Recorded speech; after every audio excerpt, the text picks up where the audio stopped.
A gente vê a exploração do trabalho infantil aumentando cada vez mais, inclusive na nossa própria cidade. Quando a gente para na sinaleira, a gente vê que tem crianças ali tendo que trabalhar, perdendo o seu direito de ser criança. A gente vê que o abuso infantil, que é algo incabível, inimaginável, aumentou durante a pandemia. Isso sempre existiu. Então, para a gente falar dos deveres, a gente também tem que olhar quais que são os direitos que estão sendo tirados das nossas crianças e dos nossos adolescentes. Eu volto a dizer uma frase que eu já disse nessa casa: a vulnerabilidade social é violenta. A vulnerabilidade social faz uma sociedade se tornar violenta, porque aquela criança está crescendo em que ambiente? Aquela criança está crescendo em que condições?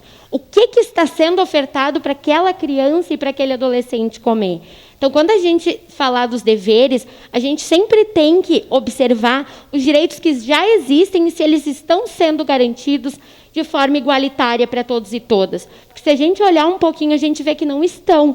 E é de extrema importância eles estarem. Porque a gente cumpre os nossos deveres se a gente tem os nossos direitos garantidos. Se a gente tem a oportunidade de frequentar a escola, se a gente tem a oportunidade de viver num ambiente familiar adequado, de ter uma moradia adequada, de ter alimentação. E é muito importante a gente olhar para isso. Lhe concedo a parte. É muito admirável, admiro muito da tua parte, mas assim, eu sei que foge à situação atual e à nossa realidade, mas eu comecei a trabalhar com meu pai na roça com 8 anos, e nem por isso eu acho que os meus direitos foram tirados, em primeiro lugar.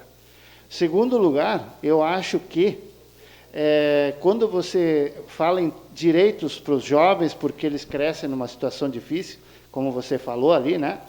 Daqui a pouco eu acho que nós vamos ter que começar a cobrar um pouco mais os deveres dos pais, né? Porque os pais estão falhando nessa jogada. Então, eu acho que eu concordo com você, não tiro nada do que você falou, mas daqui a pouco alguém está deixando de ter o dever que deveria ter. E eu acho que nesse caso são os pais. Obrigado.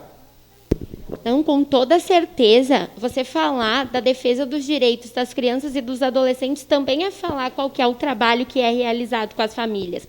E não é um trabalho de cobrança de ir lá e apontar o dedo e dizer, tu está errando nisso e nisso. É entender o porquê que aquele pai está errando nisso. Muitos, os meus avós, os meus pais, foram criados à base do laço.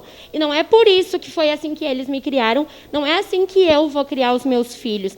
A gente tem um exemplo de gerações e cada vez a gente precisa avançar mais. Não é porque as coisas eram de uma forma, antigamente existia escravidão, e hoje em dia não existe mais. Pelo menos não deveria existir. Então, o que era antigamente não é mais o que deve ser hoje em dia. A gente precisa avançar enquanto sociedade, avançar nos direitos, nos deveres, mas entendendo como que esses deveres vão ser cobrados.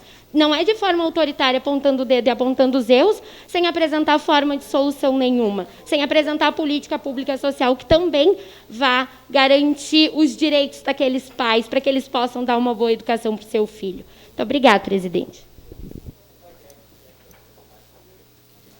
Em votação.